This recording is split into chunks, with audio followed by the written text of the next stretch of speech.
എടവണ്ണപ്പാറയിൽ ചാലിയാറിൽ 17-കാരിയെ മരിച്ച നിലയിൽ കണ്ടെത്തിയ സംഭവത്തിൽ അന്വേഷണം തൃപ്തികരമല്ലെന്ന് ബന്ധുക്കളും കർമ്മസമിതിയും.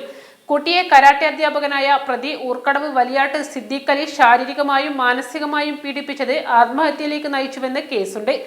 ജയിലിലുള്ള സിദ്ദീഖ് അലിയുടെ ജാമ്യാപേക്ഷ മഞ്ചേരി ജില്ലാ സെഷൻസ് കോടതിയും പിന്നീട് ഹൈക്കോടതിയും തള്ളിയിരുന്നു. കുട്ടി ആത്മഹത്യ ചെയ്യില്ലെന്നും കേസിന്റെ അന്വേഷണം ശരിയായ ദിശയിലല്ല നടക്കുന്നതെന്നുമാണ് ബന്ധുക്കൾ ആരോപിക്കുന്നത്. ക്രൈംബ്രാഞ്ചാണ് കേസ് അന്വേഷിക്കുന്നത്. 2023 ഫെബ്രുവരി 19-നാണ് +1 വിദ്യാർത്ഥിനിയെ ചാലിയാറിൽ മരിച്ച നിലയിൽ കണ്ടത്. കുട്ടിയെ പ്രതി ലൈംഗികമായി ഉപദ്രവിച്ച കാര്യം സ്കൂളിലെ കൌൺസിലിംഗിൽ അധ്യാപകരുമായും പിന്നീട് സഹോദരിമാരുമായും പങ്കുവച്ചിരുന്നു. പരാതിയുമായി മുന്നോട്ടു പോകുമെന്ന് തന്നെയായിരുന്നു കുട്ടിയുടെ നിലപാട്. ഈ സാഹചര്യത്തിൽ കുട്ടി ആത്മഹത്യ ചെയ്യില്ലെന്നാണ് ബന്ധുക്കളും കർമ്മസമിതിയും കരുതുന്നത്.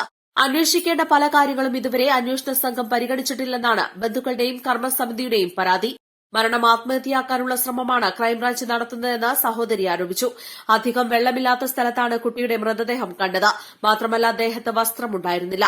ആത്മഹത്യ ചെയ്യാൻ പോകുന്ന ഒരു പെൺകുട്ടി വസ്ത്രങ്ങൾ ഉപേക്ഷിക്കുമോ എന്നും ബന്ധുക്കൾ ചോദിക്കുന്നു. കൈ കെട്ടിയ പോലുള്ള അവസ്ഥയിലായിരുന്നു. മൃതദേഹത്തിൽ മുറിവുണ്ടായിരുന്നു. ഇതൊക്കെ എങ്ങനെ വന്നുവെന്ന് ഇതുവരെ അന്വേഷിച്ചിട്ടില്ല. എനിക്ക് മറ്റു വഴികളില്ലെന്നും നാളെ ചാടി മരിക്കുമെന്നും കുട്ടി സിസ്റ്റർക്ക് സന്ദേശം അയച്ചതായി അന്വേഷണ സംഘം പറയുന്നുണ്ട്. ഇത് തെറ്റിദ്ധരിപ്പിക്കാൻ വേണ്ടി അയപ്പിച്ചതാണെന്നാണ് കർമ്മസമിതി പറയുന്നത്. കുട്ടി പുഴക്കടവിലേക്ക് പോയ സമയത്തു തന്നെ ബൈക്കിൽ 2 പേർ അങ്ങോട്ട് പോയിട്ടുണ്ട്.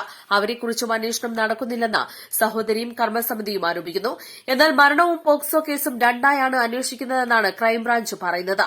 ബന്ധുക്കളും കർമ്മസമിതിയും ഉന്നയിച്ച എല്ലാ സംശയങ്ങളും അന്വേഷിക്കുന്നുണ്ട്. അന്വേഷണം തുടരുകയാണെന്നും ശരിയായ ദിശയിലാണ് പോകുന്നതെന്നും അന്വേഷണ ചുമതലയുള്ള ഡിവൈഎസ്പി പറഞ്ഞു. East live, Edavannappara.